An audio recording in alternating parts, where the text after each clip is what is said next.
Hi, I'm Paula from teethingtotantrums.com. Now, a question that I get asked by a lot of parents is, how do I get my baby to sit up? Because obviously they're not going to just decide just before they're 6 months old, hey, I'm going to sit up today.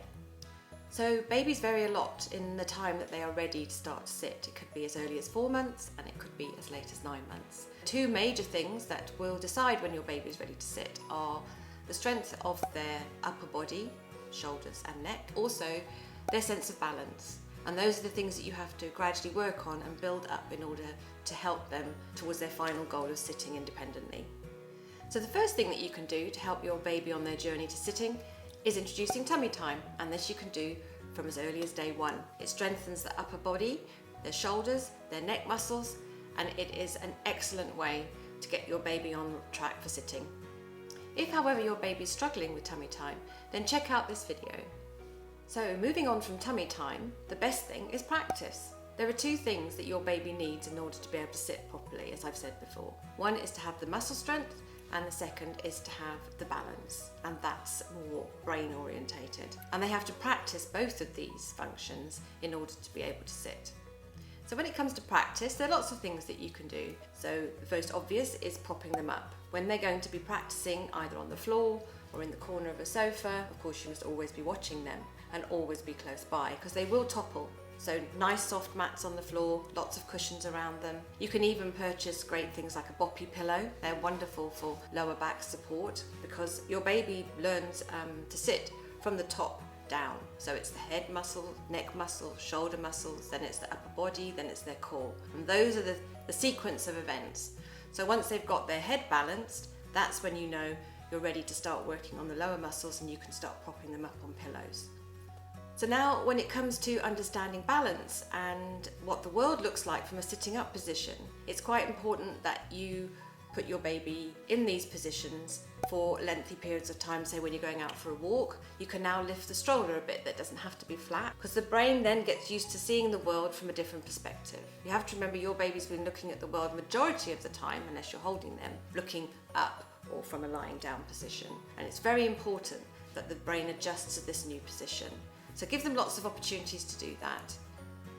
By 6 months old, most babies can sit for like 2 or 3 seconds unaided and then they'll get all wobbly and topple.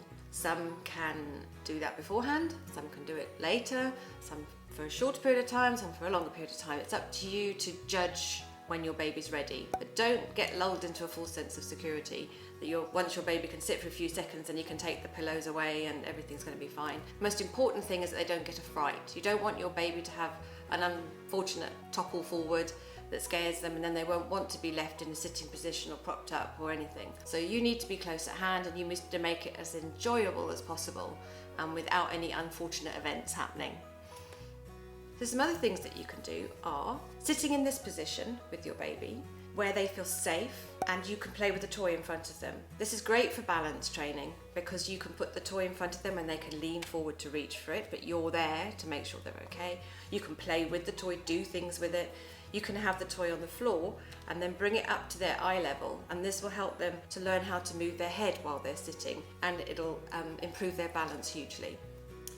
Once your baby's moving to the more advanced stages of sitting, you may notice them doing what's called the tripod sit, which is like this. This is their way of balancing themselves and how they will eventually get from a lying down position to a sitting position, and from a sitting position back down to a lying down position. This is a more advanced form of them learning how to control their body and move from one position to another. So some things to watch out for when your baby's learning to sit is that they should still be in a rear facing car seat. Don't think because my baby can sit they've suddenly grown up more than they are. They should also be on a lower level in their crib because one day they're going to get from lying down to sitting up and you might not be there when they do this. And remove any mobiles or anything else that they can grab that might cause some danger. That's why I don't like putting cribs next to windows because any blind cords, curtain cords, you can never underestimate how quickly your baby may move from one stage to another and then be able to do something that you had not foreseen. So try and think ahead. So to recap, the most important thing when it comes to helping your baby to sit is practice. Just always remember that your baby's going to learn from the top down. So start with tummy time and start with some gentle support make sure that they don't have any nasty falls or topples, spend time supporting them and playing with them, take them out for walks in a supported position, and it's basically practice, practice, practice. And eventually they'll get there in their own sweet time, and you'll know when it's right. So if you found this video useful, then give it a thumbs up. And if you don't want to miss any more of my parenting videos, then don't forget to subscribe. So until next time, happy parenting.